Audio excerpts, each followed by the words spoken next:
Perkenalkan, kami dari kelompok 6, kelompok kesehatan mental dan disabilitas. Di kesempatan kali ini, kita melakukan edukasi kepada teman-teman tuli Kota Depok. Kami bekerja sama dengan Gerkatin dan Kopi Tuli untuk penyelenggaraan ini. Perkenalkan, nama saya Ican. Saya Ketua Gerkatin Depok.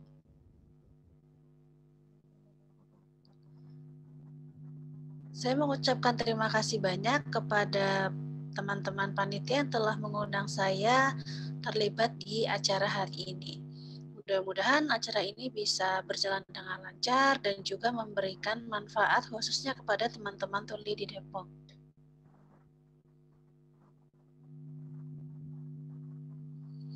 Dan saya berharap teman-teman diskusi juga dapat mengikuti kegiatan hari ini. Demikian saja, terima kasih. Baik, terima kasih atas sambutannya dari Mas Ican. Untuk mempersingkat waktu, sekarang saya berikan kepada moderator kita, yaitu Mas Fikar. Silakan Mas Fikar. Selamat pagi semua, saya Fikar sebagai moderator pada hari ini. Jadi pada hari ini saya akan mengatur jalannya sharing pada hari ini yang akan disampaikan oleh pemateri kita yang cantik-cantik seperti bidadari ini, yaitu ada Kak Sita sama juga Kak Ros. Nah, aku mau sapa dulu nih sama Kak Sita. Halo Kak Sita. Halo Kak Fikar. Gimana kabar hari ini? Alhamdulillah Kak, baik-baik aja. Kak Fikar gimana? Baik juga kan pasti? Ya tentu dong harus baik dan kita harus produktif juga. Apalagi pada saat pandemik begini kan? Iya betul sekali Kak. Jadi meskipun pandemi seperti ini, kita juga harus tetap beraktivitas agar kita tetap bersemangat untuk kegiatan sehari-hari. Nah, jadi untuk mengetahui lebih lanjut bagaimana agar kita bisa mencegah atau materi mengenai COVID ini, saya serahkan kepada Kak Sita untuk sharing mengenai COVID-19 ini pada teman-teman. Dipersilakan, Kak. Ya, terima kasih Kak Fikar atas kesempatannya. Ya, selamat pagi teman-teman semua. Salam kenal ya, namaku Kak Sita. Ya, pada pagi hari ini kita akan sedikit sharing-sharing nih buat teman-teman semua terkait bagaimana sih pencegahan dan juga penyebaran dari COVID-19. Buat teman-teman semua santai aja kita berbagi info bersama, atau misalkan nanti saat Kak Sita menjelaskan atau berbagi pada pagi hari ini, teman-teman bisa langsung menuliskan di kolom chat Zoom aja, nggak apa-apa ya.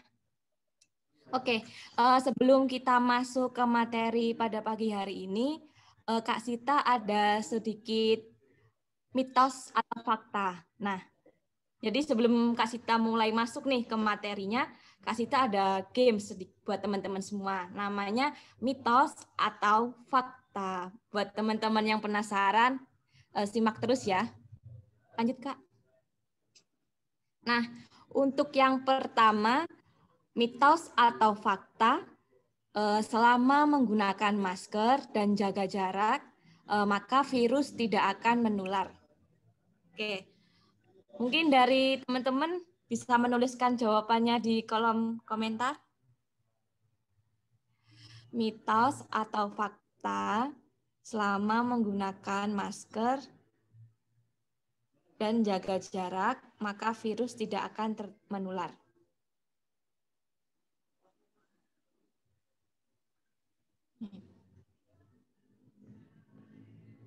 Nah, dari Kak Azah nih, fakta. Oke, dari teman-teman yang lain? Nggak mau. Ya. Enggak. Aku tuh nggak betulin. Oke, dari Kak Vika juga mengatakan fakta. Ya, benar sekali teman-teman. Jadi menggunakan masker dan juga jarak, maka virus itu akan menular. Ini adalah fakta. Jadi ketika kita keluar ataupun kita bertemu, maka kita harus selalu menggunakan masker dan juga jaga jarak. Oke Kak, selanjutnya. Nah, mitos atau fakta yang kedua, menerima barang impor dari Cina berisiko tertular virus. Nah, mungkin dari teman-teman masih bingung nih, ini mitos atau fakta atau apa ya? Ayo, mungkin teman-teman boleh menuliskan lagi di kolom komentar. Oke, mitos. Oke, dari Kak Azah menjawab mitos. Nah, oke Kak Erna juga mengatakan mitos ya Kak ya. Fakta. Oh, dari Kak Pita fakta.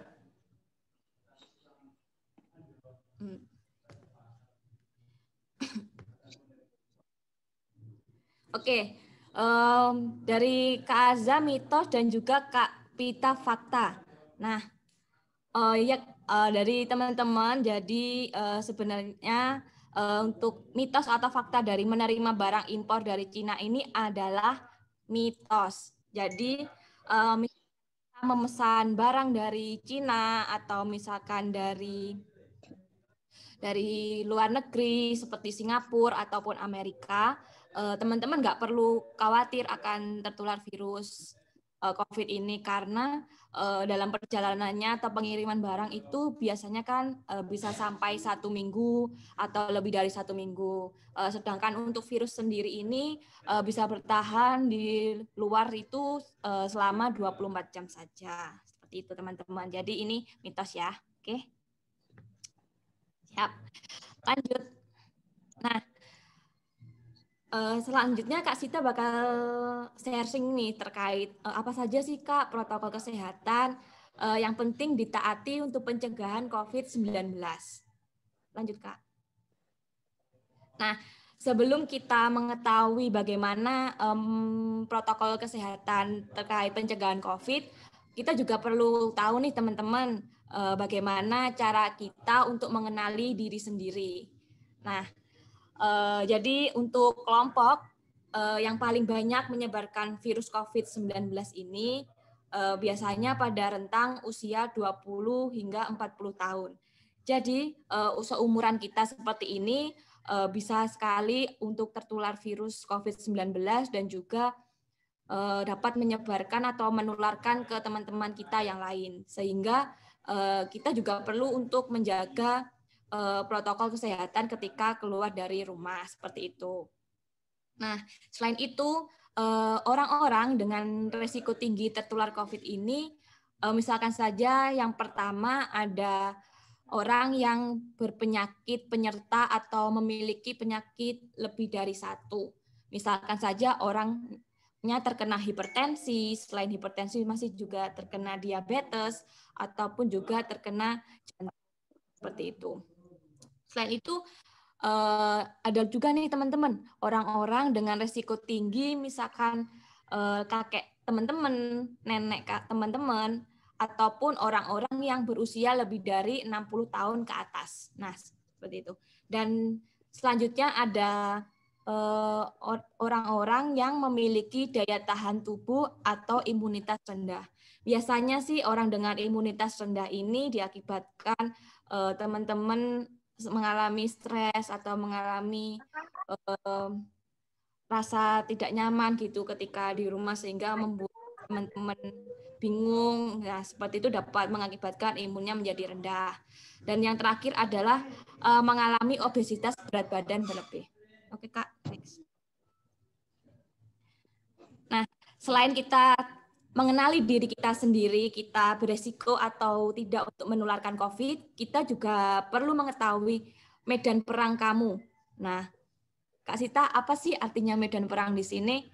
Nah, jadi arti dari medan perang di sini adalah di mana tempat-tempat penularan COVID-19 itu beresiko tinggi untuk menularkan ke teman-teman semua.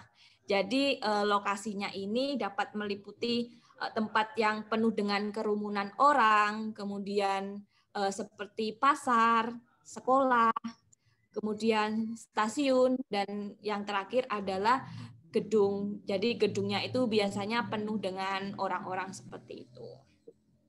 Next, Kak. Nah, dan di sini Kak Sita ada beberapa tips nih untuk menerapkan protokol kesehatan sebagai upaya pencegahan COVID-19. Nah, yang pertama, teman-teman harus nih sering cuci tangan, menggunakan sabun dan juga air mengalir minimal 20 detik. Jadi ketika kita tiba di rumah ataupun kita pulang dari tempat kerja dan juga sebelum makan, sesudah makan, ataupun kita setelah menggunakan toilet, jangan lupa ya teman-teman, kita juga harus tetap menjaga kebersihan tangan kita dengan cuci tangan pakai sabun. Nah, seperti yang kita ketahui, cuci tangan pakai sabun ini ada lagunya teman-teman. Jadi misalkan seperti ini. Ada 6 langkah untuk cuci tangan. Nah, seperti itu. Nanti kita bakalan praktek bareng-bareng nih terkait bagaimana sih Kak cuci tangan yang benar. Oke. Nah, selanjutnya mungkin ketika teman-teman ingin bersin ataupun ingin batuk, nah bisa menggunakan tisu ataupun melipat siku seperti ini ya. Jadi kita menutup mulut kita dengan menggunakan siku seperti itu. Nah, untuk tisu yang sudah digunakan, teman-teman bisa langsung nih buang ke tempat sampah. Dengan tempat sampahnya itu harus dalam kondisi tertutup ya teman-teman. Jadi bukan tempat sampah yang dalam keadaan terbuka. Nah, tak lupa juga setelah membuang tisu, kita juga harus mencuci tangan seperti itu. Dan terakhir adalah jaga jarak dengan orang yang tidak sehat. Namun faktanya kita juga tetap harus menjaga jarak dengan orang yang kita temui dengan minimal 1 meter. Karena kita tidak tahu orang itu sebenarnya sudah terkena COVID tapi tidak memiliki gejala ataupun dia sudah terkena COVID seperti itu.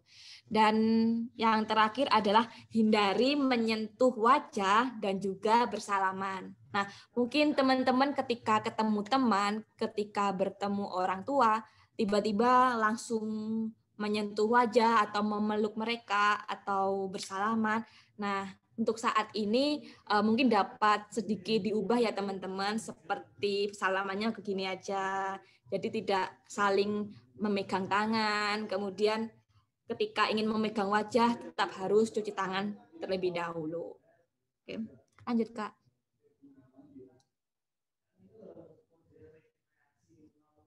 Nah, selanjutnya Kak Sita kan tadi telah sedikit sharing nih terkait dengan untuk protokol kesehatan kita dapat menggunakan masker ketika keluar. Tapi seringkali teman ketika menggunakan masker ini masih ada yang salah. Maksudnya mungkin teman-teman ketika keluar menggunakan masker tapi keadaannya di bawah hidung seperti ini. Jadi hidungnya masih kelihatan ini lubang hidungnya. Atau misalkan saja seperti ini. Jadi maskernya tetap digunakan tapi posisinya ini kurang benar. Jadi bukan seperti ini tapi seperti ini. Atau bahkan hanya digunakan tidak sesuai dengan tempatnya. Seperti itu teman-teman. Jadi Kak Sita di sini bakal jelasin bagaimana cara praktek menggunakan masker dengan benar. Nah, mungkin teman-teman yang di sekitarnya lagi ada masker ataupun lagi ada masker kain, boleh banget dicoba kita praktekin bareng. Oke? Nah, jadi sebelum menggunakan masker, kita juga harus membersihkan tangan menggunakan sabun atau hand sanitizer. Nah, setelah menggunakan sabun, kita juga perlu ini melihat bagian depan. Jadi yang berwarna gini biasanya itu bagian depan ya teman-teman. Nah, ini bagian depan. Kemudian yang putih ini bagian dalamnya. Nah, diusahakan ketika kita akan menggunakan masker, kita tidak perlu menyentuh bagian depan dan juga bagian dalam. Jadi kita cukup memegang talinya seperti ini. Nah, oke, ketika kita udah memegang talinya, nah ini langsung kita pakai seperti ini.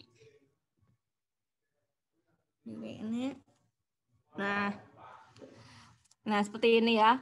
Oke, usahakan untuk maskernya harus menutup hidung seperti ini.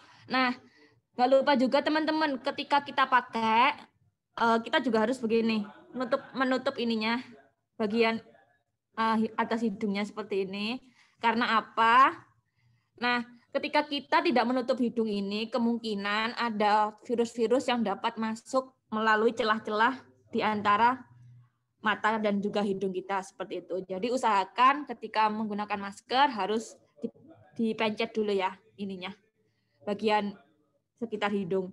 Nah, ketika ini sudah selesai, oke? Nah, kita siap untuk keluar dari rumah. Tapi tidak lupa juga teman-teman, ketika keluar kita juga harus membawa masker cadangan.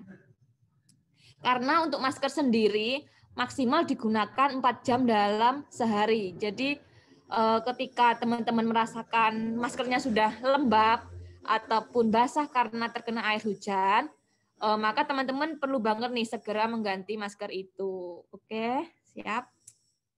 Lanjut, Kak.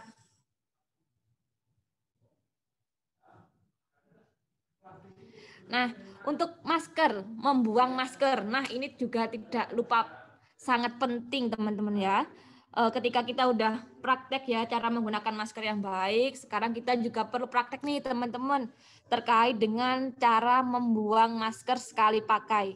Mungkin dari teman-teman ketika pulang ke rumah langsung udah buang aja, jadi tidak mematuhi cara-cara untuk membuang masker dengan baik. Jadi Kak Sita di sini bakal jelasin cara-caranya. Yang pertama, teman-teman kan habis pulang dari tempat kerja ya, misalkan. Nah, teman-teman harus tetap cuci tangan ataupun memakai hand sanitizer. Selanjutnya, melepaskan masker dari bagian belakang seperti ini. Nah, ini seperti ini. Tapi teman-teman nggak boleh memegang bagian depan. Nah, ini kenapa nggak boleh dipegang ya teman-teman? Karena mungkin virus-virusnya ini sudah menempel depan. Jadi usahakan kita tidak memegang bagian depan, kita tetap memegang talinya seperti ini ya. Nah, ketika masker sekali pakai seperti ini, ketika sudah selesai, kita juga harus menggunting maskernya. Nih, ada gunting. Tujuannya apa sih Kak? Masker ini setelah dipakai harus digunting. Nah, tujuannya agar ketika dibuang di tempat sampah tidak ada yang mengambil ataupun menggunakan lagi. Nah, misalkan digunting seperti ini. Nah, kayak gini ya teman-teman. Jadi kalau udah seperti ini kan maskernya tidak bisa dipakai. Oke? Nah, ketika sudah seperti ini, baru teman-teman bisa buang ke tempat sampah yang tertutup. Next, Kak. Nah, di sini Kak Sita ada sedikit inovasi nih buat teman-teman semua. Mungkin dari teman-teman selama protokol kesehatan dalam pandemi ini mengharuskan kita saat keluar rumah menggunakan masker.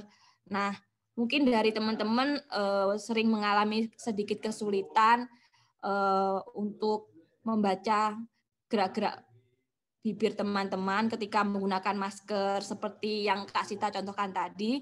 Jadi Kak Sita dan teman-teman di sini ada sedikit inovasi terkait masker yang dapat teman-teman gunakan. Jadi jadi maskernya di sini adalah masker transparan di mana teman-teman dapat dengan mudah untuk membaca gerak bibir dari teman lawan bicara kalian. Nah, seperti ini. Nah, seperti ini contohnya ya. Bisa dilihat di slide. Lanjut. Nah, selanjutnya nih, mungkin dari teman-teman nggak menggunakan masker seperti ini ya, nggak menggunakan masker sekali pakai. Mungkin teman-teman menggunakan masker kain. Jadi yang bisa digunakan berkali-kali. Jadi Kak Sita bakal ngasih tips nih untuk cara mencuci masker kain yang baik dan benar. Jadi ketika kita telah menggunakan masker kain, kita harus mencucinya dengan menggunakan deterjen dan juga air panas. Karena dengan air panas ini dapat mematikan virus yang menempel pada masker yang kita gunakan, teman-teman. Kemudian kita harus membilasnya dengan air bersih dan tak lupa juga untuk mengeringkan di bawah sinar matahari. Jadi untuk masker ini benar harus kering, jadi nggak boleh setengah basah ataupun setengah kering. Jadi benar-benar harus kering gitu ya. Nah, setelah kering baru kita bisa menyetrikanya dengan suhu sesuai dengan bahan kain yang teman-teman gunakan. Dan yang terakhir, masker siap digunakan. Lanjut, Kak. Nah, tadi kan Kak Sita di depan sudah menjelaskan terkait bagaimana cara cuci tangan yang baik dan benar. Jadi di sini Kak Sita akan menjelaskan ada 6 cara, 6 langkah untuk cuci tangan dengan baik dan benar. Ayo mungkin teman-teman semua di sini boleh ikut praktek nih. Atau mau ada teman-teman yang bersedia untuk untuk mengajari teman-teman semuanya bersama Kak Sita gitu. Boleh banget nih mengajukan diri. Kita bareng-bareng ya belajar bersama di sini, jadi nggak perlu malu-malu ataupun yang lain. Nah, oke. Nah, di sini Kak Sita akan mulai aja ya mungkin. Jadi yang pertama nih teman-teman, kita harus meratakan sabun dengan kedua tangan. Nah, jadi misalkan sabun, ini tangan kita 2 gini, terus kita putar-putar seperti ini, kita meratakan. Nah, ketika meratakan, kita juga harus menggosok punggung tangan. Nah, punggung tangan seperti ini. Dan juga selat jari ya, jangan lupa ya teman-teman. Biasanya tuh teman-teman kalau cuci tangan tuh biasanya cuma udah selesai. Jadi kurang memperhatikan 6 langkah cuci tangan yang baik dan benar. Nah, kemudian kita juga harus menggosok jari-jari nih teman-teman nih, jari-jari biasanya yang kukunya panjang kayak gini nih harus benar-benar dibersihin ya, jari-jarinya, kuku-kukunya seperti itu. Pokoknya harus semuanya terkena air gitu dan juga sabun. Nah, selanjutnya gosok telapak tangan dengan posisi jari saling mengait mengunci. Nah, seperti ini ya. Kita putar-putar seperti ini nih teman-teman. Nah, oke. Nah, yang terakhir kita juga harus menggosok ibu jari nih. Ibu jari terus ini kita putar-putar gini. Karena biasanya ibu jari ini adalah bagian jari yang sering terlupakan ketika kita cuci tangan. Dan yang terakhir adalah buku-buku jari ini. Ujung-ujung jarinya semuanya gini. Nah, seperti ini. Oke. Nah, jadi begini teman-teman, 6 langkah cuci tangan yang bisa kita terapkan dalam kehidupan sehari-hari. Jadi yang biasanya teman-teman cuma air mengalir terus cuci tangan cuma sampai 5 detik gitu, langsung nggak pakai sabun gitu. Nah, itu mungkin kebiasaan yang perlu ditinggal dan perlu diganti dengan kebiasaan 6 langkah cuci tangan dengan baik. Oke, lanjut Kak. Nah, selain cara menggunakan masker dan juga cara mencuci tangan dengan baik, nih Kak Sita bakal ngasih tips cara menjaga daya tahan tubuh selama pandemi COVID. Yang pertama ada berjemur di bawah matahari pagi selama 5-15 menit. Jadi biasanya berjemur di bawah matahari pagi ini sekitar jam 10 sampai jam 10.15 teman-teman. Jadi kalau misalkan teman-teman sering berjemur berlebih dari 15 menit, nanti teman-teman item loh. Enggak, item. Enggak, bercanda. Jadi kalau misalkan teman-teman berjemur terlalu lama, maka teman-teman dapat terkena kanker kulit seperti itu. Kemudian teman-teman juga harus tetap olahraga rutin selama minimal 30 menit per hari. Dan yang paling penting adalah teman-teman harus minum air putih kurang lebih 2 liter per hari. Karena biasanya kebanyakan anak muda zaman sekarang atau orang-orang zaman sekarang lebih mementingkan makan yang banyak daripada minum yang banyak. Yang penting kenyang gitu lah. Padahal yang penting itu adalah minum air putih minimal 2 liter. Kemudian juga harus tidur cukup, konsumsi makan sehat dan gizi seimbang, juga perlu mengkonsumsi suplemen atau vitamin sesuai dengan anjuran dokter. Oke Kak, lanjut. Nah, yang terakhir, apa sih yang harus dilakukan di rumah? Nah, tadi udah menggunakan masker, udah. Kemudian konsumsi makanan bergizi seperti sayuran, buah-buahan juga udah. Istirahat cukup, oke. Kemudian ketika keluar rumah harus jaga jarak minimal 1 meter juga oke kan. Nah, yang tambahannya buat teman-teman untuk menggunakan piring, sendok, garpu, dan juga gelas, usahakan antar sesama keluarga menggunakan satu barang untuk satu orang ya, jadi tidak digunakan untuk bersama-sama. Kemudian tetap menggunakan kebersihan rumah, misalkan saja dengan menyemprot desinfektan 1 minggu sekali. Dan yang paling penting adalah next Kak.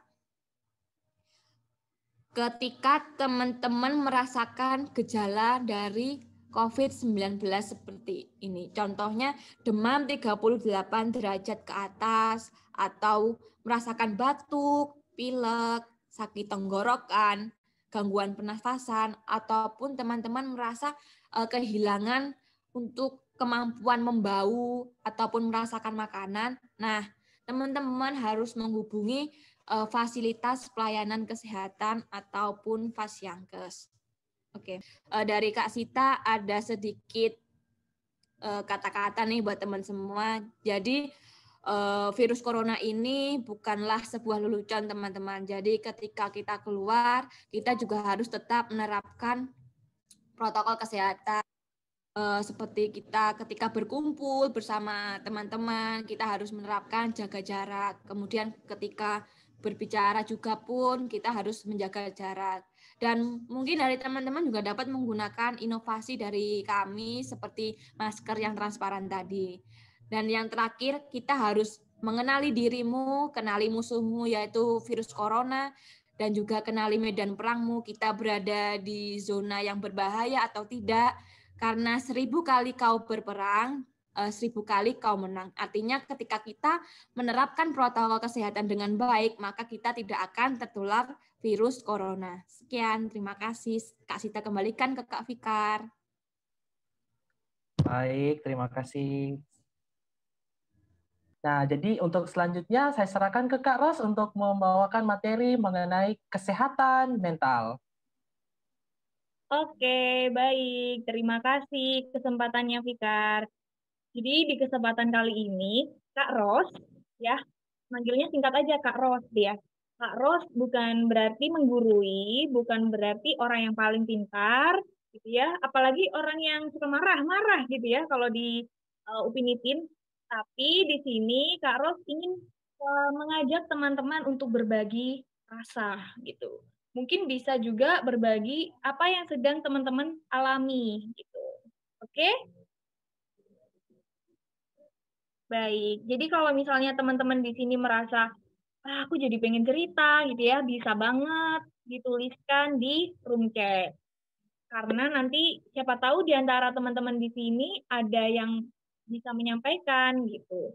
Ada yang menyampaikan tips-tipsnya gitu. Karena kan teman-teman yang di sini pernah ketemu gitu ya. Kalau Kak Ros sama Kak Sita, terus Kak Fikar tuh kebetulan belum pernah ketemu, tapi ketemunya secara online.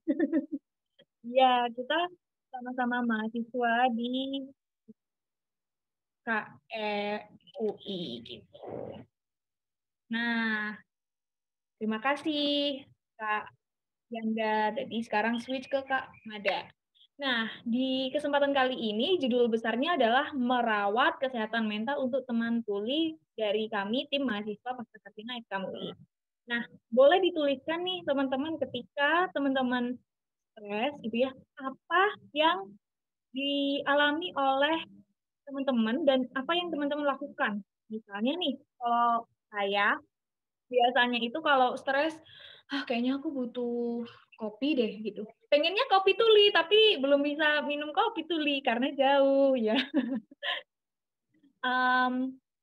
Atau ini sih beli Thai tea. Nah, silakan teman-teman boleh dituliskan lewat room chat kalau misalnya teman-teman mengalami hal-hal yang ya berat banget nih gitu. Kayaknya pengen beli sesuatu atau pengen tiduran. Boleh dituliskan ya. Ketika stres, apa sih yang teman-teman lakukan? Boleh? Belum ada yang menulis nih di room chat. Ayo, hal apa yang teman-teman lakukan ketika teman-teman mengalami stres? Atau mungkin ada beberapa teman-teman di sini yang merasa bahwa stres itu apa ya, gitu, nggak tahu gitu kan. Nah, Kak Fikar sudah menuliskan kalau teman-teman stres, apa yang teman-teman lakukan untuk mengurangi stres itu. Oke. Kalau saya biasanya bawa tidur, Kak. Oke, Azarisca, bagus. Tidur. Tidurnya berapa lama nih? Kalau saya gibah, Kak. Gibah itu ngomongin orang ya, astagfirullah. Oke, ini Kak Adika bilang lari, sholat, terus ikut kajian online, baca buku tentang Islam. Mau Kak Ella, saya baca komik atau nonton. Kalau saya makan. Aduh ya, macam-macam ya. Cari kesibukan atau olahraga. Nah, sebelum kita berbicara tentang stres, kita perlu tahu nih, sebenarnya orang yang sehat mental itu apakah orang yang terhindar dari stres? Kita lihat pengertian dari kesehatan mental. Apa itu sehat mental? Menurut WHO nih, teman-teman, sehat mental itu adalah suatu keadaan yang sehat dan sejahtera di mana tiap-tiap individu menyadari potensinya, dapat mengatasi stres dalam kehidupan sehari-hari, dan kemudian dapat bekerja secara produktif serta berkontribusi terhadap orang-orang di sekitarnya. Pertanyaannya, loh, berarti orang yang sehat mental itu bukan berarti tidak punya stres ya? Betul. Jadi, ya ini Kak Erna share. Kalau saya biasanya luangkan waktu mendongeng. Wah, benar. Jadi, teman-teman, ternyata pengertian kesehatan mental selama ini itu dipikirkannya itu bahwa ya harus bebas dari harus bebas dari stres gitu. Padahal yang namanya kesehatan mental itu adalah orang yang bisa mengatasi. Oh iya, aku sedang lelah nih gitu. Oh ya udah aku tidur aja. Misal kayak gitu. Atau mungkin tiba-tiba dimarahin atasan gitu. Aku pengen marah balik. Wah, apakah itu termasuk mengatasi stres? Nah, nanti kita akan ulik lagi. Ada apa saja sih sebenarnya permasalahan kesehatan mental gitu ya? Apakah cuma stres dalam kehidupan? Ternyata enggak. Dan sehat jiwa ini ditandai dengan perasaan sehat dan bahagia. Bayangin deh kalau misalnya teman-teman berada di rumah sakit, wah jangan sampai gitu ya. Terus sedih gitu karena harus disuntik dan sebagainya. Nah, itu apakah sehat mental?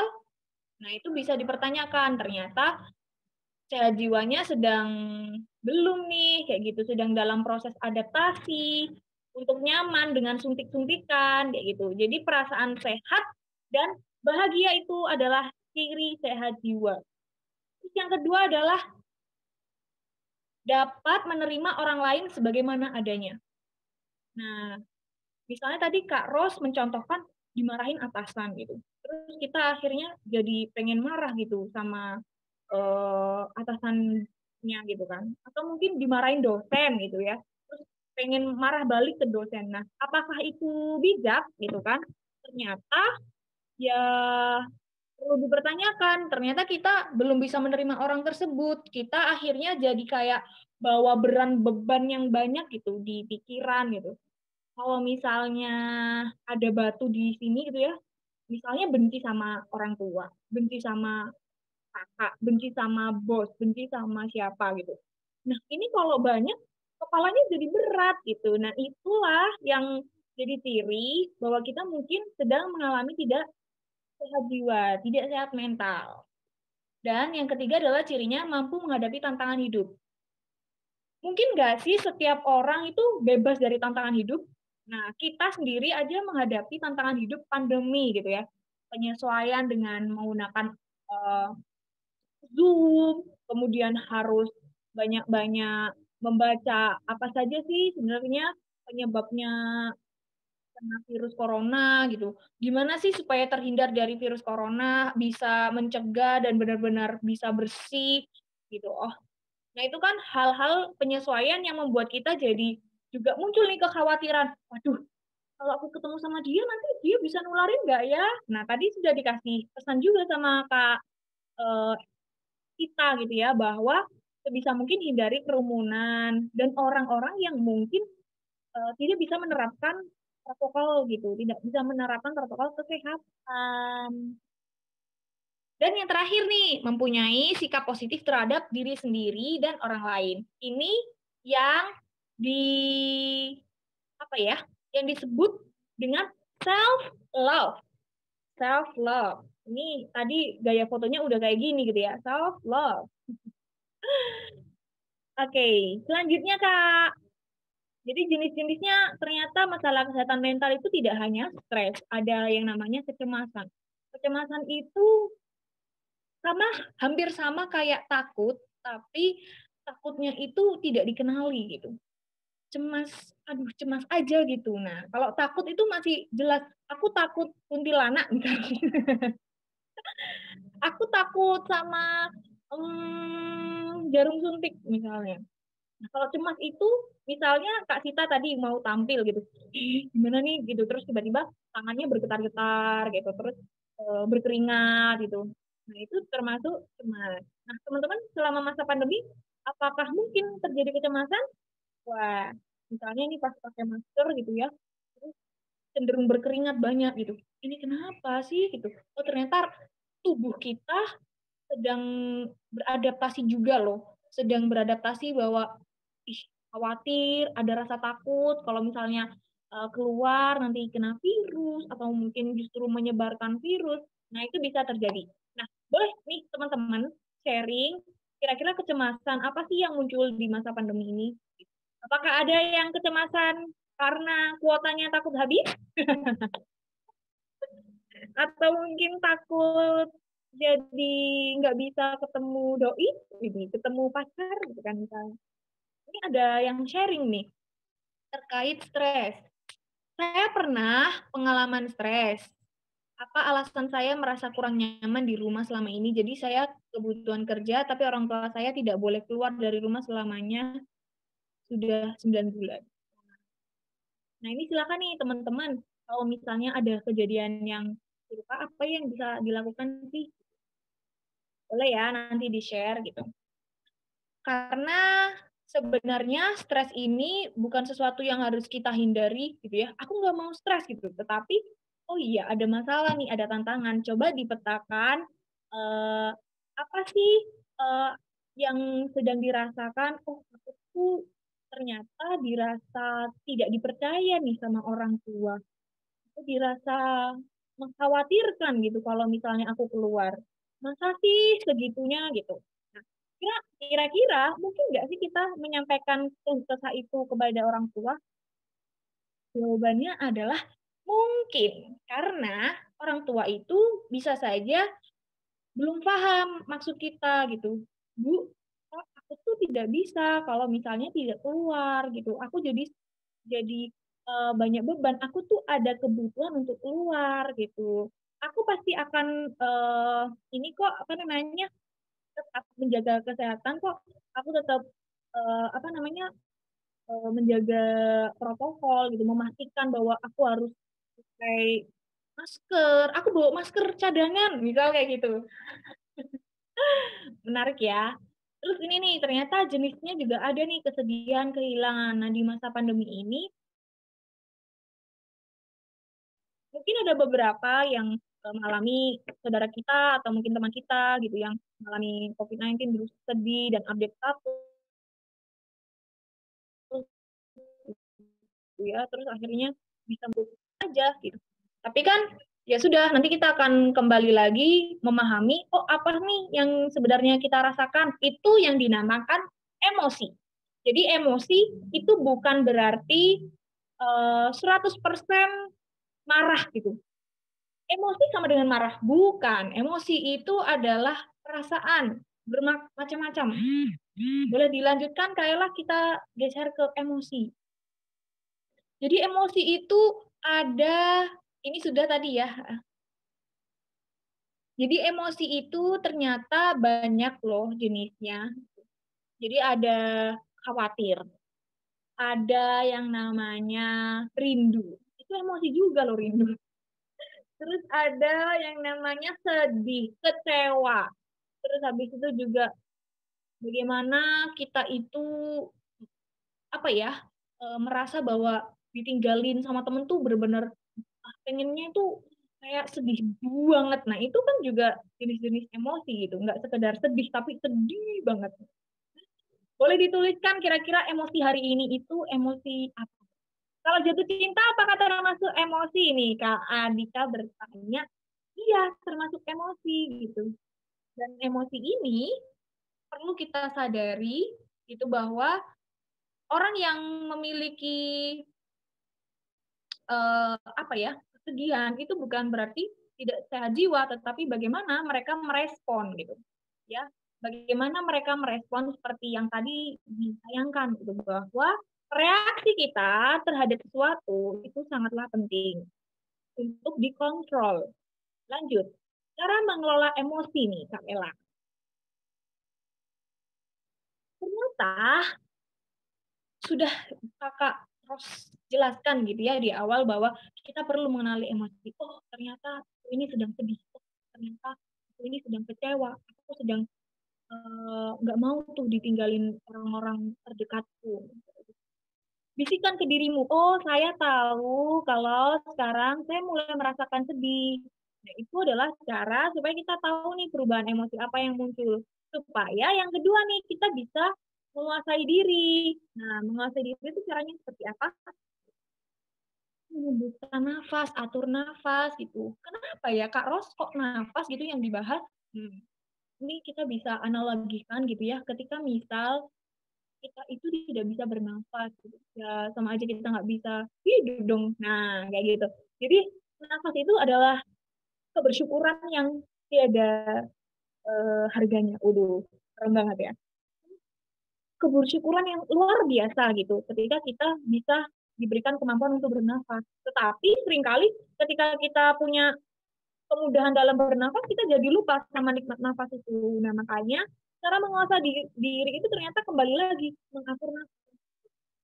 Karena kalau kita buru-buru nih, kita ngerasa bahwa, ih kok PR-nya banyak ya, gitu. PR-nya banyak, terus habis itu tugasnya banyak, tuntutannya banyak, harus adaptasi COVID-19, pandemi, gitu. Ternyata kita perlu mengelola nafas kita. Tarik nafas, oh iya ini hanyalah sementara. Tarik nafas lagi, oh iya aku lagi sedih. Tapi banyak banget nih hal yang bisa aku syukuri, yaitu nafas gitu. Karena aku masih setidaknya bisa bernafas dengan nyaman. Wow, Kak Ihsan Kamil, alhamdulillah. Ya, jadi ketika tarik nafas juga boleh menyebut alhamdulillah gitu. Tetapi oke, ini ganti Kak Yanda ya. Jadi, penting banget kita menyadari nafas kita ada nggak sih teman-teman melihat gitu orang yang waktu naik motor gitu ya buru-buru set, set, set, set, set, set, gitu. Tadi Kak Sita juga mencontohkannya pakai set set set ya. Nah, itu kan bisa saja kecelakaan gitu karena buru-buru, karena lupa sama nafas gitu. Akhirnya sulit bernafas gitu karena akhirnya jatuh gitu kan, atau mungkin sampai akhirnya mengalami hal-hal yang tidak diinginkan. Jadi penting banget nih mengatur nafas dimanapun. Saat naik motor pun juga bisa mengatur nafas dengan, oh iya aku sedang naik motor gitu. Terus misal kita lagi laptopan yang serius gitu ya, aku lagi laptopan gitu. Siap. Jadi yang pertama adalah nafas. Coba di sini teman-teman.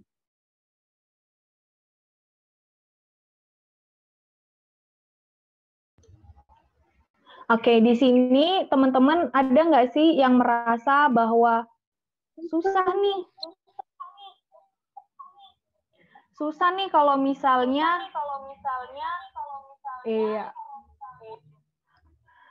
Kalau misalnya apa namanya, ketika kita beraktivitas gitu ya, terus habis itu jadi buru-buru dan sebagainya untuk mengendalikan emosi. Nah, ini hal yang dilakukan, bahwa emosi itu tidak perlu mengganggu kenyamanan dan keamanan orang lain. Kita harus sadar itu, bahwa orang lain itu juga memikirkan kita loh kadang gitu. Kalau misalnya kita tiba-tiba nangis di jalan gitu ya, di pinggir jalan, pasti orang-orang juga berpikir, nih orang kenapa ya gitu kan.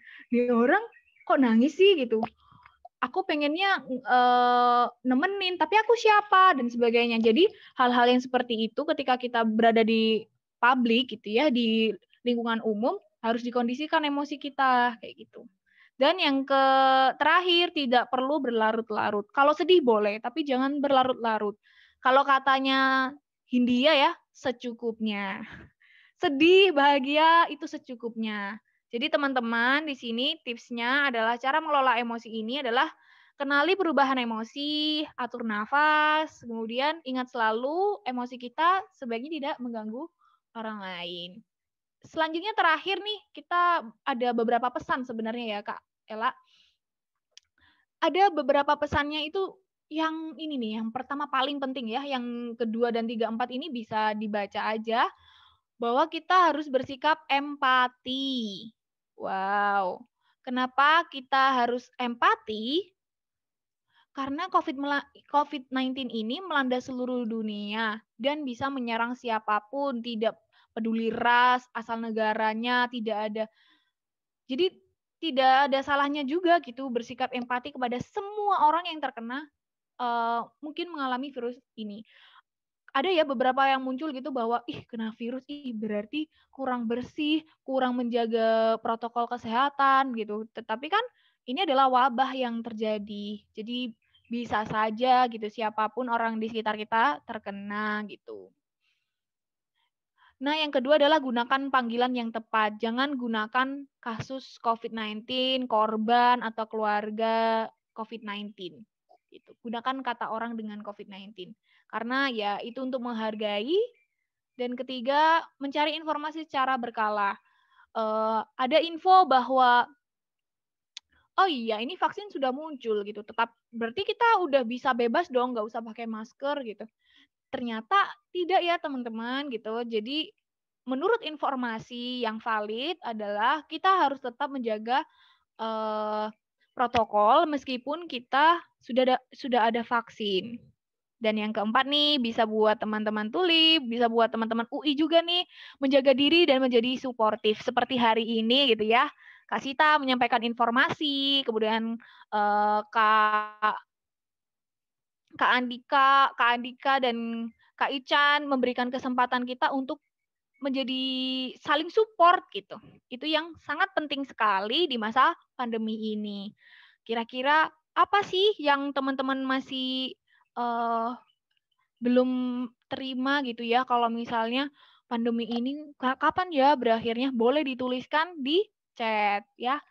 Terima kasih untuk kesempatan untuk sharingnya. Saya berharap teman-teman bisa berani mengakses layanan gitu ya, bisa mengakses layanan kalau misalnya telepon ke Sejiwa, layanan psikologi untuk sehat jiwa ini,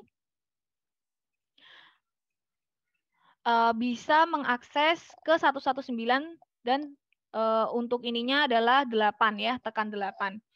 Ini bisa dibantu dengan pendamping ya atau caregiver.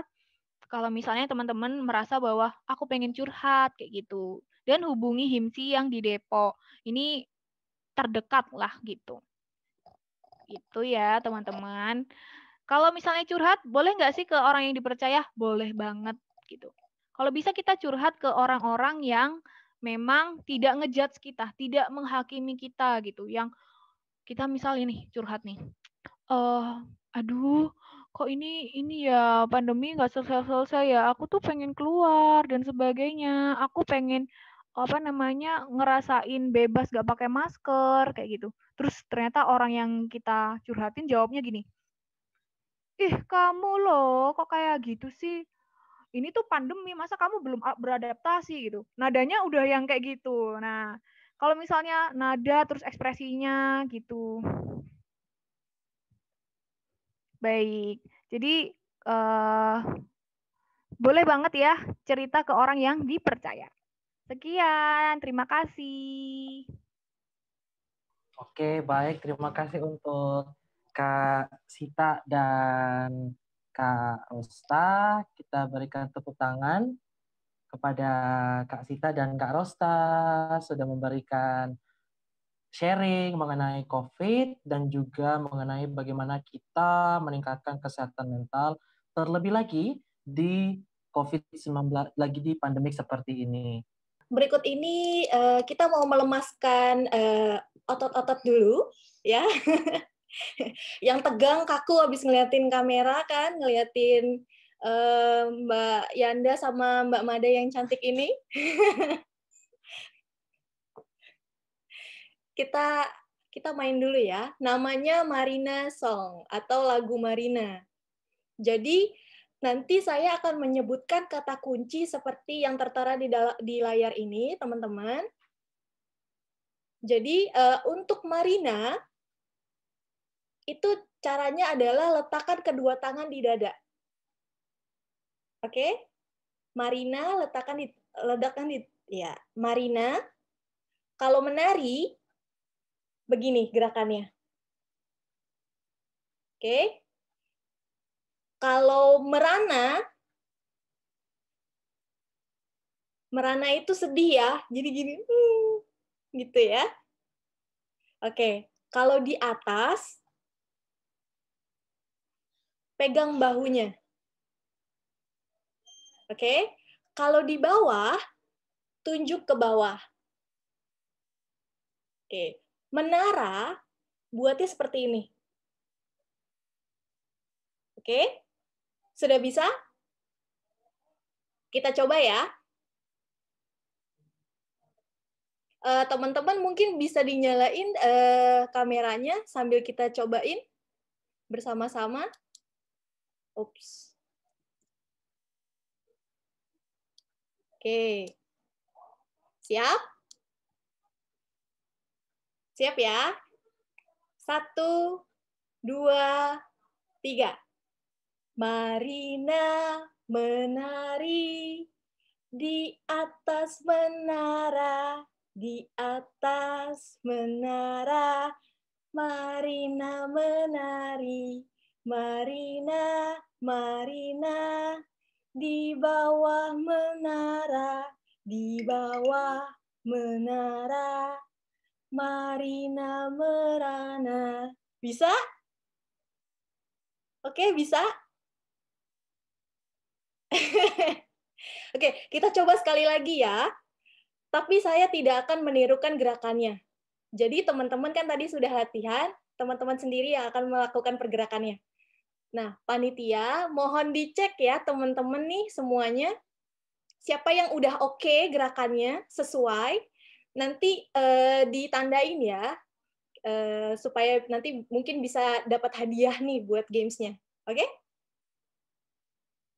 Halo Kak, Ya. maaf, berarti nanti malah mereka ngikutin aku dong. Gimana? Oh iya, soalnya ini untuk nguji konsentrasi mereka sih terhadap gerakannya. Jadi mereka harus tahu gerakannya gitu loh. Iya, jadi mereka nanti ngikut Iya aku Kak, berarti. nggak apa-apa, ngikut kakak. Oh. Oke deh, oke, lanjut aja. Oke ya. Atau bareng-bareng sama aku juga kali ya, biar kita asik sama-sama senam. Oke, siap? 1, 2, 3. Marina menari di atas menara, di atas menara. Marina menari, Marina menari di bawah menara, di bawah menara. Marina merana. Bisa? Mbak Dita, ayo dong. Kita bareng-bareng. Ayo. Oke. Panitia masih ada waktu. Kalau masih ada waktu, kita langsung ke soal berikutnya ya.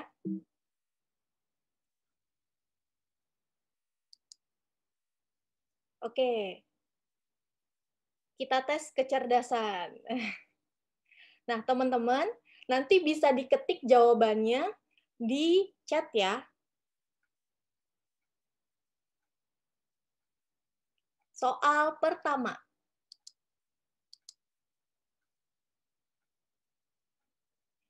Terdapat 20 ikan lele di empang. Setengah ikan lele tenggelam. Jadi, berapa banyak ikan lele yang tersisa? 5, 4, 3, 2, 1. Udah? Sudah diketik jawabannya?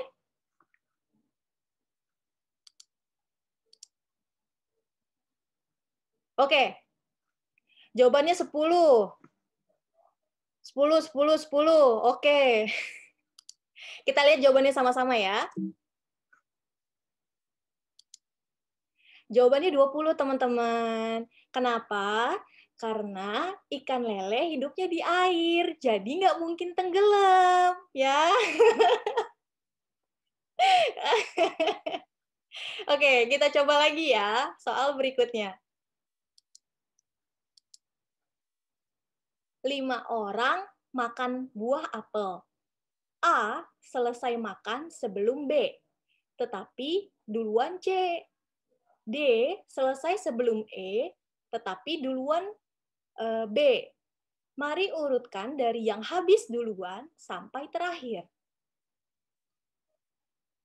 5, 4, 3, 2, 1. Selesai. Jawabannya?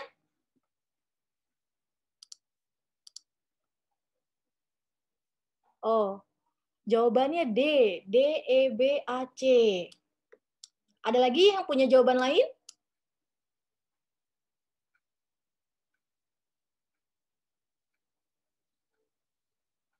Oh, pada pas semua nih kayaknya. Nggak apa-apa. Kita masih punya pertanyaan yang lain. Kita cek ya jawabannya sama-sama. Apa sih jawabannya? Jawabannya C, teman-teman. C, A, B, D, E. Kenapa? Karena ini.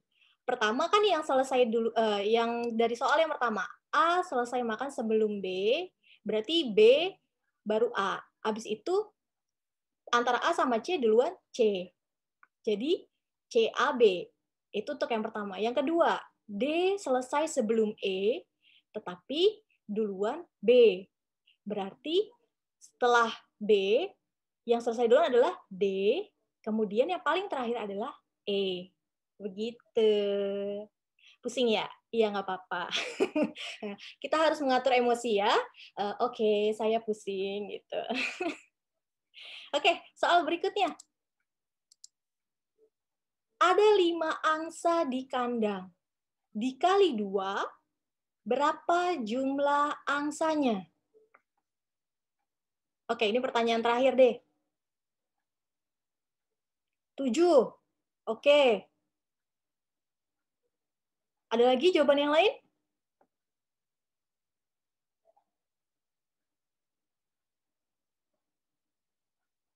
Oke, Mbak Zariska benar ya jawabannya. 7 jawabannya. Karena, tadi ada yang jawaban A ya? Iya, yang benar tuh 7 jawabannya. Jadi, ada 5 di kandang, 2 dikali. Jadi, kalau di total semuanya ada 7. Oke, teman-teman. Sekarang kita balik lagi ya ke sesi tanya jawabnya. Tadi yang pertanyaan udah teman-teman ketik, nanti akan dijawab sama narasumber kita. Silakan, Mas Fikar. Baik, Kak Ella, terima kasih. Sepertinya seru sekali ya tadi main gamesnya. Ini sudah ada pertanyaan dari Kak Heza. Terima kasih Kak Heza sudah mengirimkan pertanyaan.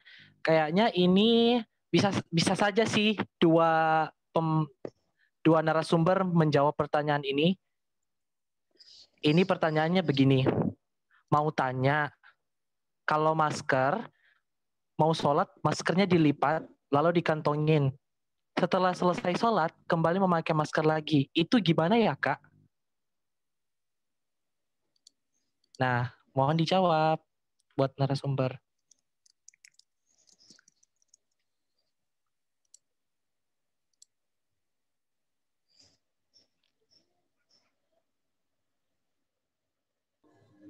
Oke Kak, mungkin aku dulu kali ya Kak Ros ya yang menjawab pertanyaan dari Kak. Siapa tadi Kak Heza ya? Okay. Kak maaf, ini Heza bilang jadi maksudnya adalah kita kan pakai masker. Kita kan pakai masker. Kemudian saat kita mau sholat kan kita wudhu dulu tuh. Nah, boleh nggak kalau saat kita mau berwudhu, kita lepas dulu maskernya, kita berwudhu, setelah berwudhu kita pakai masker lagi. Begitu, Kak.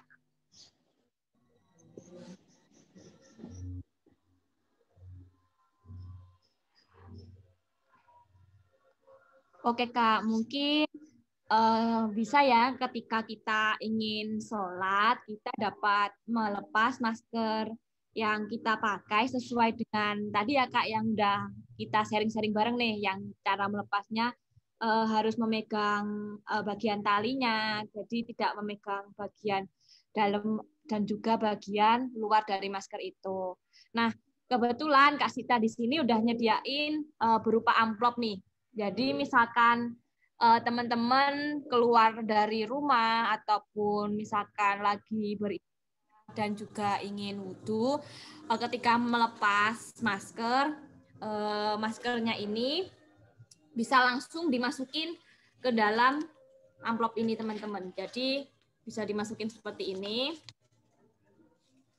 Tujuannya kok harus disimpan di tempat seperti ini agar masker itu tidak terkena virus yang menempel misalkan saja di lantai tempat ibadah kita ataupun dari tembok, udara, dan ketika kita ketemu orang yang beribadah bersama kita mungkin juga bisa menularkan virus. Oleh sebab itu kita perlu menyimpan maskernya ini di dalam suatu tempat agar aman. Ataupun misalkan teman-teman lupa untuk membawa tempat seperti ini, teman-teman bisa banget nih untuk menggunakan masker baru lagi. Seperti itu untuk tips dari Kak Sita. Oke, mungkin dari Kak Heza. Oke, siap. Makasih Kak.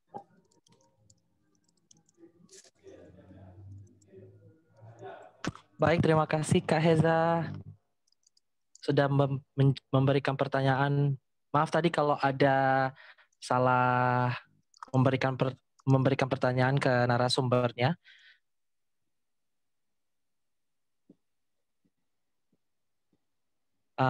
Apakah ada lagi yang mau bertanya? Mungkin kesehatan mental, mengenai kesehatan mental, atau mau sharing? Atau mau berbagi kira-kira informasi hari ini tuh bermanfaat nggak sih? Atau mungkin teman-teman kalau misal ada pendampingan di WA itu ingin bertanya tentang apa gitu juga boleh ya Fikar? Jadi bebas banget ya Fikar? Iya, di grup WhatsApp juga nggak apa-apa.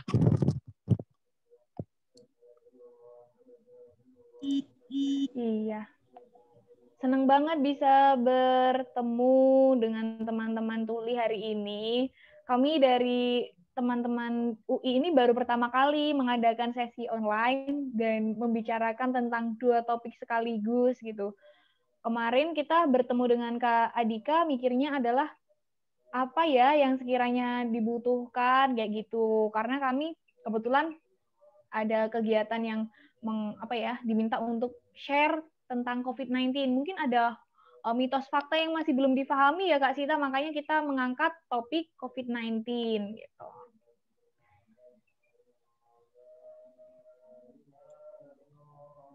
Oke, ini ada yang menyampaikan pesan. Saya mau bertanya, nama saya Heri Setiawan. Silahkan Heri.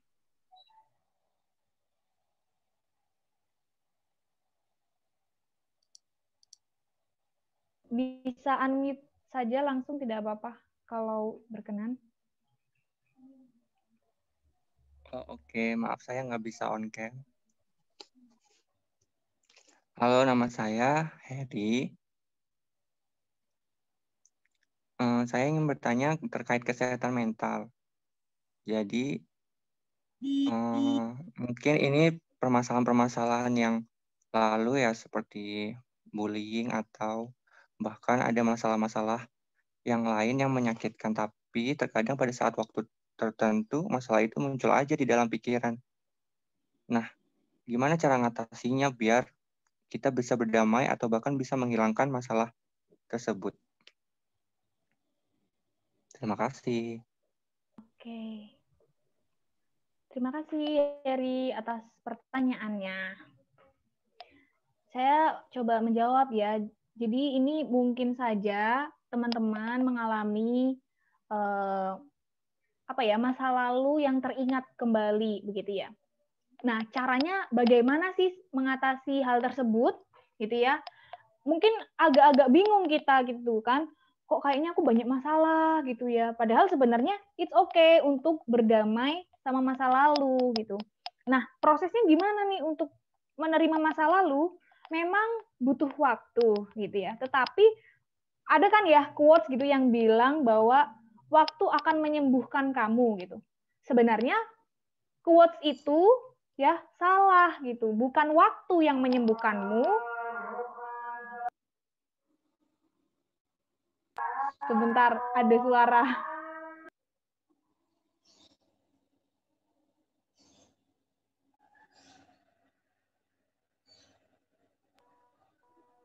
Bukan waktu yang menyembuhkan kamu, tetapi bagaimana kita bereaksi setiap harinya. Kalau dirasa sudah mempengaruhi kehidupan sehari-hari, teman-teman boleh akses layanan. Heri boleh banget akses layanan kalau sudah mengganggu kehidupan sehari-hari. Kalau masih saja teringat gitu ya, ajak aja ngobrol teman yang sekiranya bisa dipercaya gitu.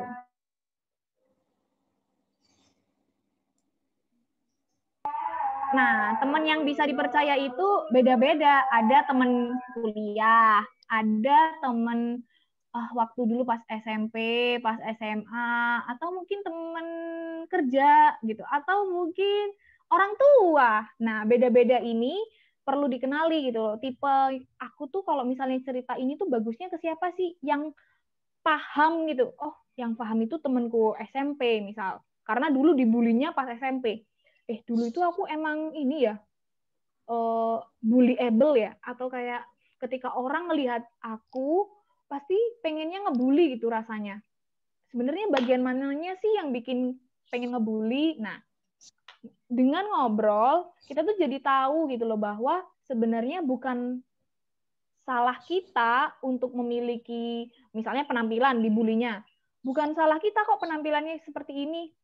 Atau mungkin dibulinya karena kita cara ngomongnya kurang baik, kurang seperti orang-orang misalnya, atau lebay gitu. Itu bisa aja kan dibully, karena kan biasanya bullying itu terjadi karena mencolok gitu ya, berbeda dengan yang lain gitu. Nah, ternyata bulian itu tuh sebenarnya bukan tentang itu, tetapi memang orang yang ngebully itu sebenarnya orang yang tidak percaya diri, gitu. Orang yang menutupi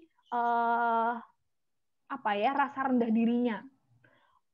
Sebenarnya itu khawatir sama dirinya sendiri gitu, makanya dia melakukan bullying. Nah, jadi itu Harry, ketika misal di sini teman-teman memiliki masalah-masa lalu gitu ya terkait bullying, ajak aja cerita, siapapun orang yang bisa mendengarkan. Dan ini sebenarnya kalau misalnya bullying, kalau misalnya bullying itu dianggap suatu hal yang harus dihindari gitu ya, ada beberapa orang yang berpikir bahwa ketika kita mendapatkan pengalaman bullying itu kita jadi resilient, jadi tangguh, jadi bangkit gitu. Kalau misalnya kita udah pernah dibully gitu. Jadi bullying definisinya sudah tahu ya bahwa ketika kita menyakiti dalam waktu yang berulang-ulang gitu ya dan sengaja gitu. Beda kalau misalnya pernah dibukul, nah itu hanya kekerasan gitu. Tapi kalau bullying atau bahasa Indonesianya adalah perundungan. Nah, perundungan itu berarti udah dilakukan secara berulang gitu dan secara sengaja. Oke, mungkin itu saja. Jadi ajak cerita ya Fikar. Kalau kamu misal juga ada masalah cerita. Kak Ros sama Mas Fikar, aku izin nambahin ya dari pengalaman aku. Ini jujur aja nih aku cerita nih sama teman-teman. Aku juga sebagai seseorang yang dibully dari dulu waktu kecil, SMA juga pernah. Pertama karena lihat muka aku beda kan sama yang lain-lainnya. Hidung aku mancungnya ke dalam ya kan, terus aku punya tanda lahir di wajah gitu. Jadi beda dengan wajah orang-orang yang pada umumnya gitu kan. Terus aku juga waktu SMA juga pernah juga dibully karena sikap aku yang menurut mereka berbeda dengan orang-orang seumuran. Aku lebih dewasa, lebih tegas, lebih keras misalnya. Nah, mereka nggak suka itu dan terus akhirnya mereka kayak ngejauhin aku, ngucilin aku kayak gitu.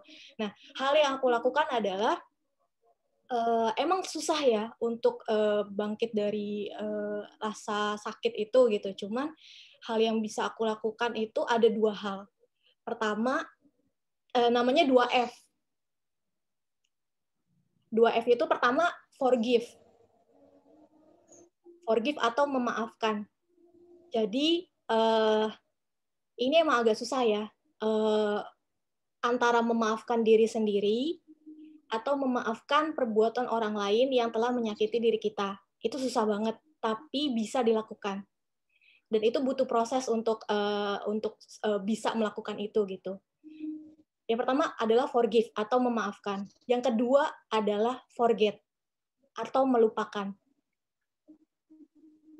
Jadi tadi balik lagi ya, forgive dan forget itu adalah 2 cara yang bisa teman-teman lakukan ketika mengalami bullying atau hal-hal yang tidak nyaman untuk diri sendiri, dan itu sudah aku lakukan gitu. Emang susah, tapi bisa dilakukan pelan-pelan. Kita belajar untuk memaafkan dan melupakan gitu. Kalau memaafkan sulit, mungkin dengan cara memahami kenapa sih orang itu ngebully kita. Seperti tadi balik lagi kayak kata Kak Ros, mungkin dia rendah diri, mungkin dia iri sama kita sebenarnya. Ternyata kita tuh lebih di mata dia, makanya dia ngebully kita gitu. Jadi coba memaafkan dengan cara memahami. Pahami orang itu seperti apa, terus kenapa dia seperti itu ke kita, emang kita ada salah apa? Kalau kita emang nggak ada salah, ya kenapa mesti kita dengarkan gitu, kita acuhkan saja gitu. Oke. Itu Mas Fikar. Ya, terima kasih ya sudah bertanya terkait kesehatan mental dan juga memberikan informasi.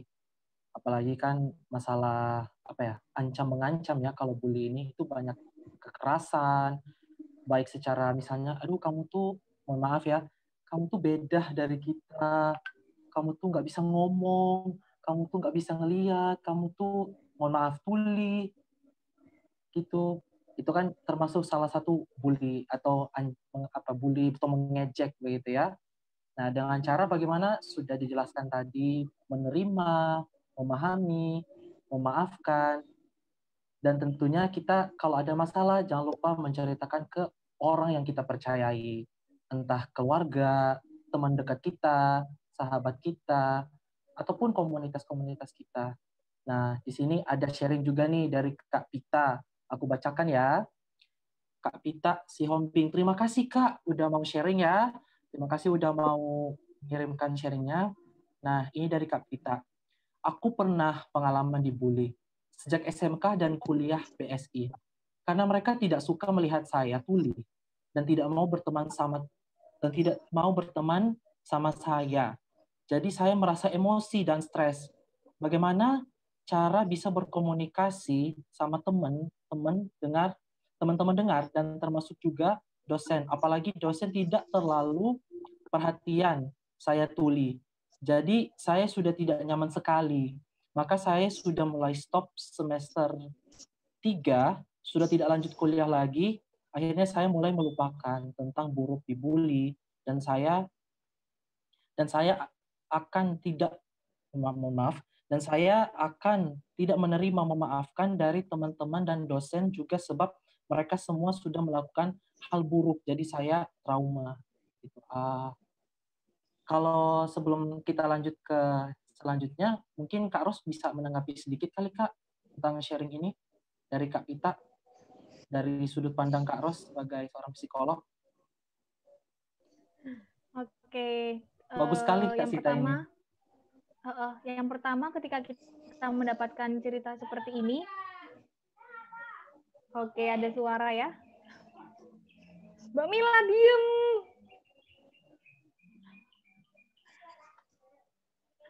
Oke, jadi ada sedikit suara, maaf.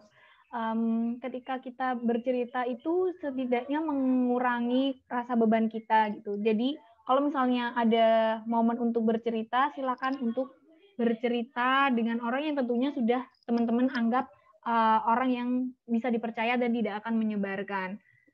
Kita itu adalah kumpulan manusia yang ada baik dan buruknya. Kadang itu ngalamin masalah-masalah yang kok kayaknya berat ya, kok kayaknya nggak mudah untuk diloncatin gitu, pengen skip aja kayak gitu. Tetapi kamu adalah kamu gitu. Jadi apa yang terjadi di kamu itu sebenarnya tidak mendefinisikan seluruh hidup kamu gitu. Ketika misal mengalami bullying saat SMP, bukan berarti kamu itu akan dibully atau cenderung gampang dibully, disakiti saat SMA, kuliah, dan sebagainya. Tinggal bagaimana kita menampilkan diri kita dengan kelebihan kita.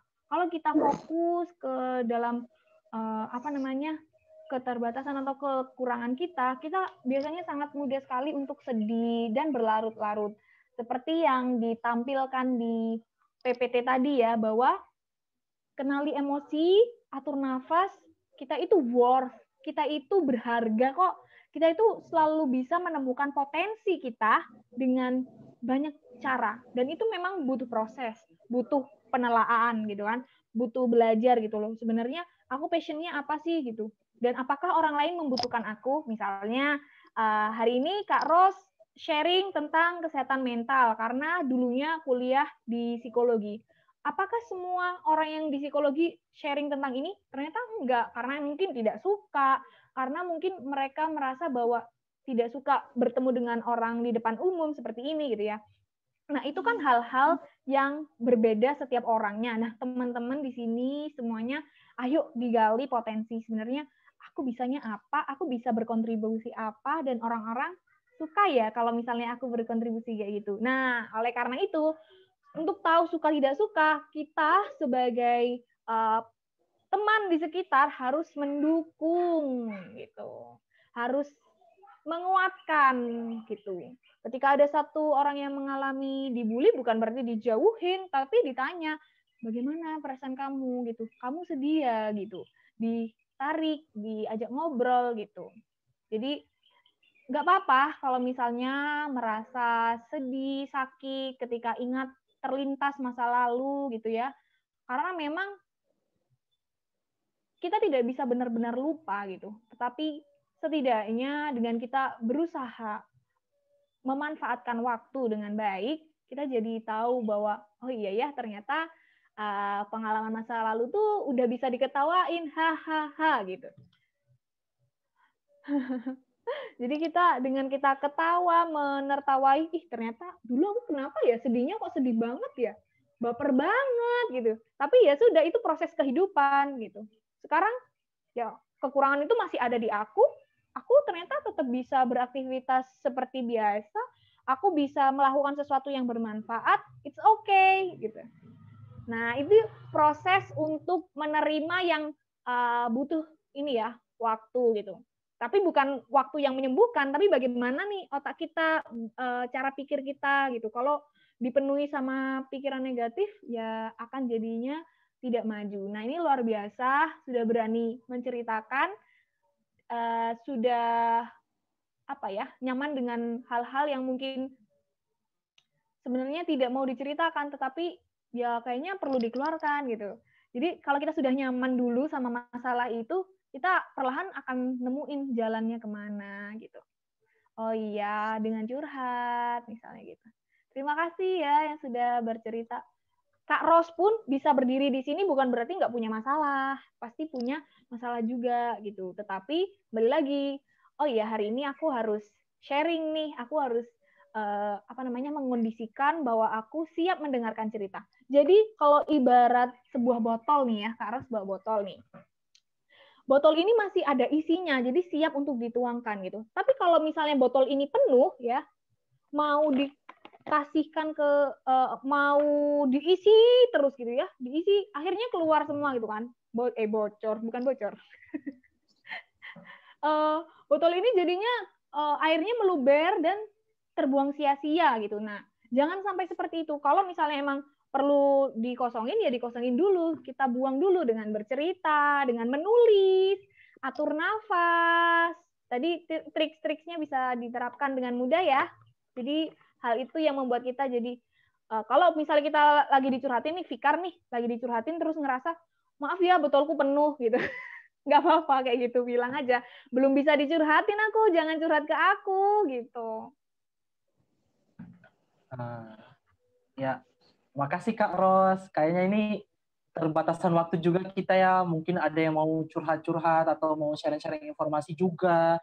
Mungkin kita tidak hanya terbatas di sini ya teman-teman semua. Kita kan ada grup WhatsApp. Nah, di situ tuh bisa kita memberikan, Kak aku ini butuh ini Kak, solusinya gimana sih Kak untuk masalah misalnya aku tuh kurang seneng nih sama temen aku, dia nih suka banget ngejek aku. Gimana ya Kak solusinya? Nah, kita tuh menerima kok kalau misalnya teman-teman mau saling curhat, dan yang paling utama adalah teman-teman percaya dulu kepada kita kalau misalnya kayaknya si Kak Ros ini orang yang pantas gitu untuk aku curhat nih. Mungkin beliau bisa kasih saya saran. Nah, itu tidak hanya terbatas di sini ya teman-teman semua. Tidak hanya terbatas di sesi tanya jawab saja. Karena kita ada grup WA, silakan yang mau sharing-sharing informasi ataupun mau menceritakan pengalaman-pengalaman yang mungkin membutuhkan orang-orang yang berkompeten di bagian itu, silakan untuk memberikan informasi atau cerita tersebut. Nah, untuk materi edukasi hari ini sekian dari saya moderator Kak Fikar. Mohon maaf apabila saya ada salah kata, dan kesempurnaan hanya milik Allah, Tuhan semesta alam, dan saya hanya manusia biasa saja. Nah, saya kembali serahkan kepada MC. Ya, terima kasih semuanya untuk pemateri kita yang kece dan moderator kita yang ganteng ya. Dan terima kasih juga untuk peserta yang berkenan untuk bergabung, mengikuti sesi acara, bahkan bercerita gitu ya. Oke, selanjutnya,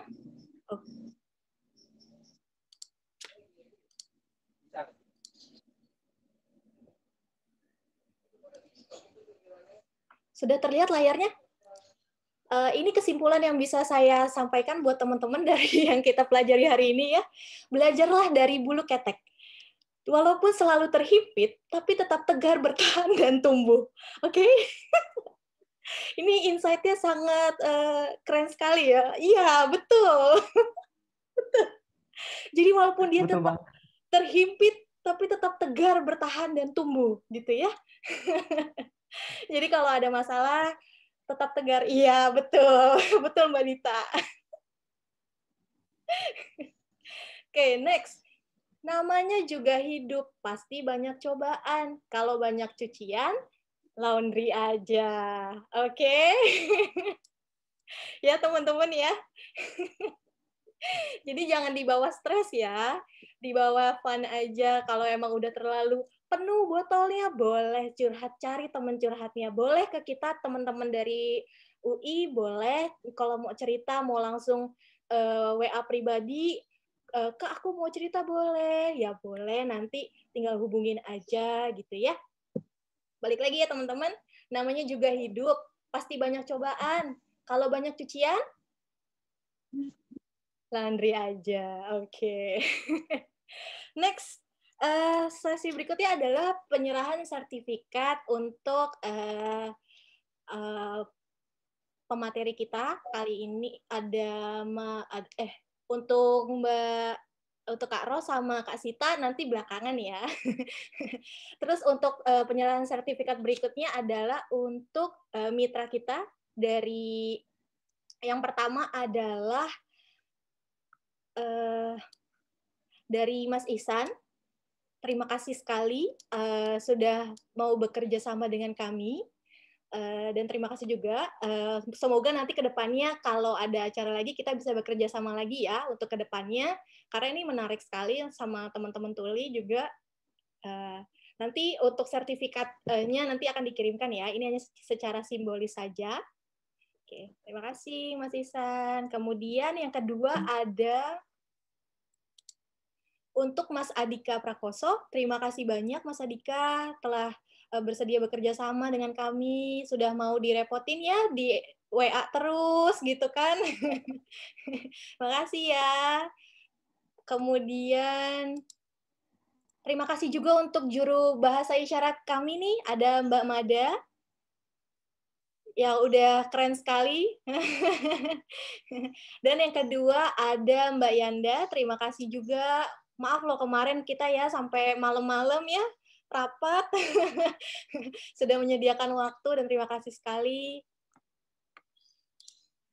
Dan terima kasih juga saya ucapkan kepada tim penyelenggara dari FKM UI, ada Mas Fikar, ada Mbak Sita, Mbak Ina, ada Kak Ros. Nah, teman-teman, sekali lagi saya mau mengingatkan bahwa kan teman-teman sudah masuk ke WhatsApp group ya.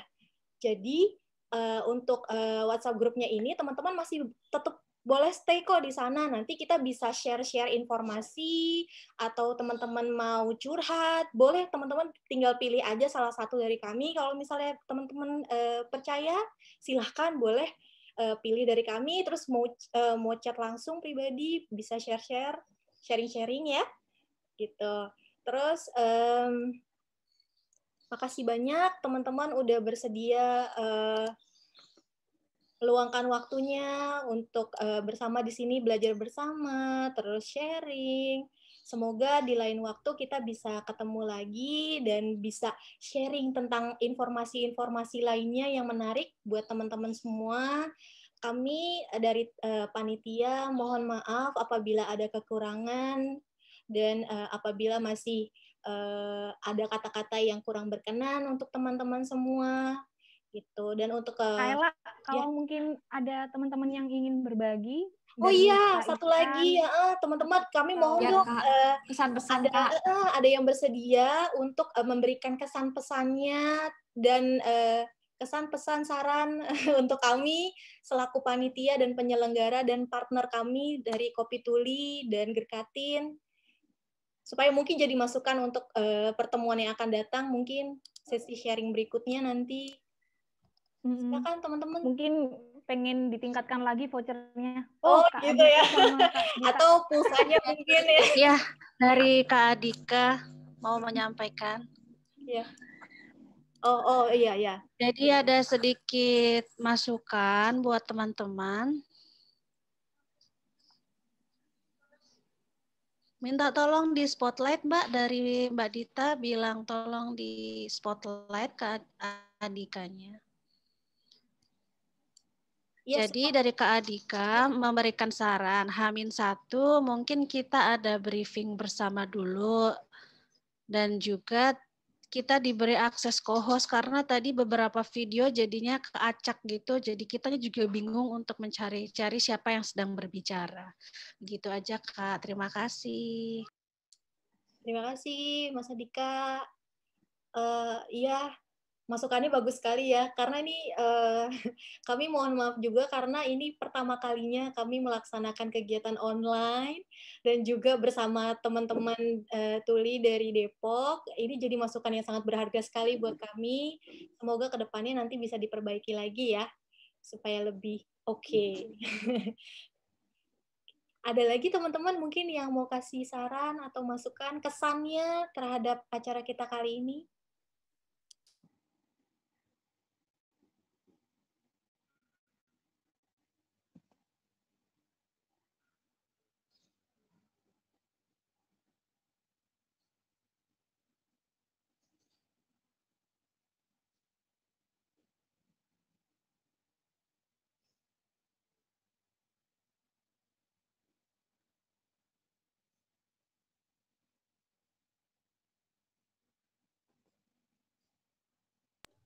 Masih unmute, Kak Mada.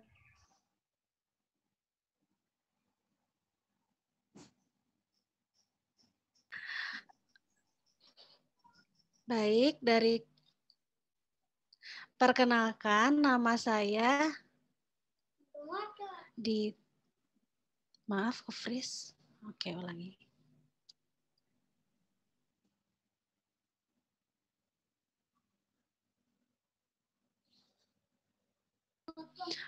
Baik, saya ulangi. Nama saya Dita. Nama isyarat saya seperti ini, Dita. Saya dari Depok, saya asli dari Depok. Jadi yang ketiga gini ya, nama saya Dita seperti ini. Saya berperan sebagai guru bahasa isyarat dan mentor JBI. Masya Allah, kata Adika. Jadi untuk acara hari ini sangat bagus dan sangat bermanfaat, banyak sekali manfaat yang bisa kita terima. Tapi sayangnya hanya teman-teman tuli hanya sedikit, jadi mohon maaf ya, hanya sedikit teman-teman tuli yang bisa bergabung. Mungkin kalau di lain kesempatan ada acara lagi, kita bisa lebih banyak mengajak tuli yang terlibat supaya bisa semakin banyak teman tuli yang partisipasi. Kemudian untuk jadi kita bisa membantu teman-teman tuli yang mungkin sedang mengalami stres, kita juga bisa membantu mereka untuk mencari solusinya. Seperti itu saja. Terima kasih.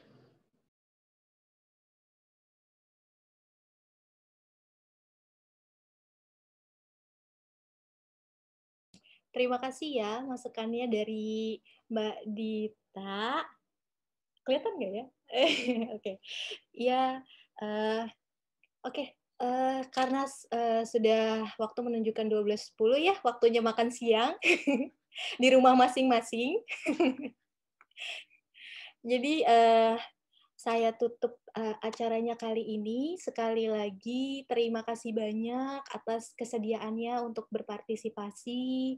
Semoga tidak bosan untuk ketemu lagi nanti ya. Dan semoga berkenan untuk tetap berada di WhatsApp group. Nanti kita sharing-sharing aja di sana. Gitu. Untuk menutup kali ini, saya mengucapkan terima kasih. Mohon maaf. Wassalamualaikum warahmatullahi wabarakatuh.